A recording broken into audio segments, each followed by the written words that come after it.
सब खां पहिरियां ई असीं कंहिं बि फाइल या प्रोग्राम जे मथां जेकॾहिं राइट क्लिक कंदासीं त राइट क्लिक करण सां हिकु मेन्यू जे अंदरि ओपन जो ऑप्शन खुलंदो।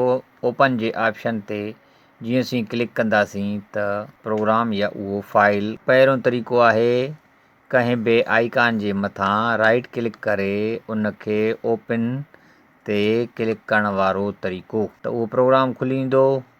ॿियो तरीक़ो आहे कंहिं बि फोल्डर, फाइल या प्रोग्राम जे आइकान ते डबल क्लिक कंदासीं त प्रोग्राम खुली ईंदो या उहो फोल्डर खुली ईंदो। ॿियो तरीक़ो इहो आहे।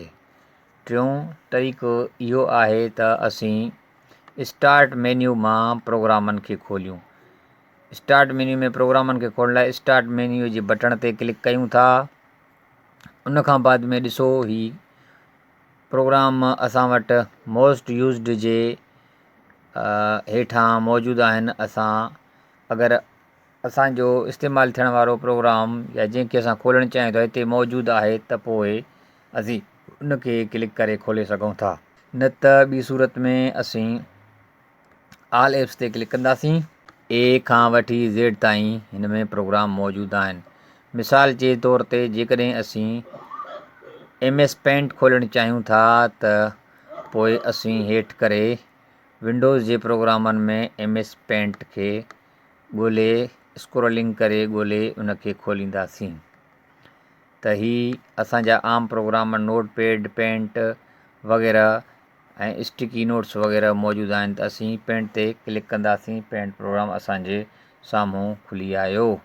हे असांजो टियों तरीक़ो प्रोग्राम खे खोलण जो हुयो।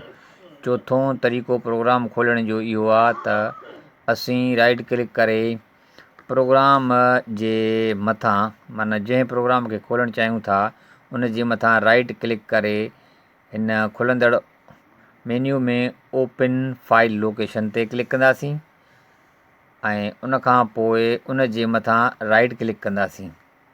राइट क्लिक करण सां असांजे साम्हूं प्रॉपर्टीज़ वारो बॉक्स खुली ईंदो ऐं हिन माइक्रोसॉफ्ट ऑफिस वर्ड 2007 जे प्रॉपर्टीज़ जे अंदरि ॾिसूं था त असां वटि हिते तव्हांखे लिखियलु ईंदो स्टार्ट इन, माना ही किथां स्टार्ट थियल आहे, कहिड़े हंधि ही रखियलु आहे। अक्सर करे प्रोग्रामनि जो हिते उन जे मुतालिक़ ईंदो आहे ऐं शॉर्टकट की में लिखियलु आहे Ctrl+Alt+W, यानी W प्रेस करण सां असीं P कयूं त ॾिसो P सां थींदो। असीं जेकॾहिं ॿियो को अखर प्रेस कयूं त उन सां थींदो। वर्ड आहे त तंहिंजे करे असां W जीअं असांखे यादि रहे उन जे करे W जो असां शॉर्ट कीज़ रखीसीं।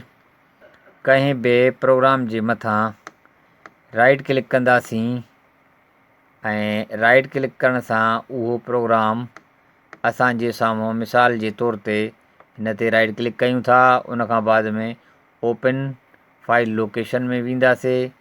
लोकेशन में वञण खां बाद में असीं उन जे मथां राइट क्लिक कयूं था। राइट क्लिक करण खां बाद में तव्हां ॾिसो त हिन जो असांजे साम्हूं नालो आयो ऐं तव्हां ॾिसंदव त टारगेट जे साम्हूं ऐं आख़िर में उन जे एक्सटेंशन सां गॾु जेको नालो अचे उहो इन जो रजिस्टर्ड नालो आहे ऐं उहो रजिस्टर्ड नालो जेकॾहिं असीं असांजे साम्हूं अची वेंदो या असीं उन खे रन प्रोग्राम खे खोले उन में जेकॾहिं लिखंदासीं बि असांजे साम्हूं अची वेंदो। ही रन प्रोग्राम आहे ऐं इन जे अंदरि बि जेकॾहिं उहो रजिस्टर्ड थियल नालो असीं लिखी ओके कंदासीं त असांजे साम्हूं इहो हुयो पंजों खोलण जो प्रोग्राम खे तरीक़ो। छहों तरीक़ो इहो आहे त असीं सर्च मेन्यू जे अंदरि, सर्च विंडोज़ जे अंदरि असीं कंहिं बि प्रोग्राम जो नालो लिखंदासीं।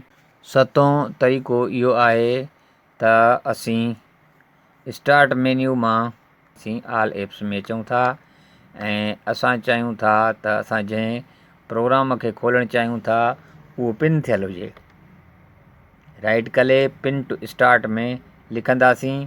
तव्हां ॾिसंदव त ही पिन थी आयो ऐं असां कॾहिं बि इन खे क्लिक कंदासीं त स्टार्ट मेन्यू खे खोलण खां पोइ त इहो प्रोग्राम असांजे साम्हूं खुली ईंदो ऐं अहिड़े तरीक़े सां वापसि असीं तव्हांखे सेखारियूं था ऑल एप्स में वञी करे हीउ कैलकुलेटर आहे, हिन जे मथां राइट क्लिक कयूं था, हिन खे पिन टू टास्क बार में, हाणे हीउ टास्क बार में मौजूदु आहे। त इन ॿिन्ही तरीक़नि सां पिन थियल प्रोग्राम असां वटि हमेशह हिते मौजूदु हूंदा, उन जे मथां क्लिक करे असीं उनखे खोले सघूं था। त अहिड़े तरीक़े सां अॼु असां तव्हांखे प्रोग्रामनि खोलण जा 7 तरीक़ा सेखारिया आहिनि। उमेदु त तव्हांखे ही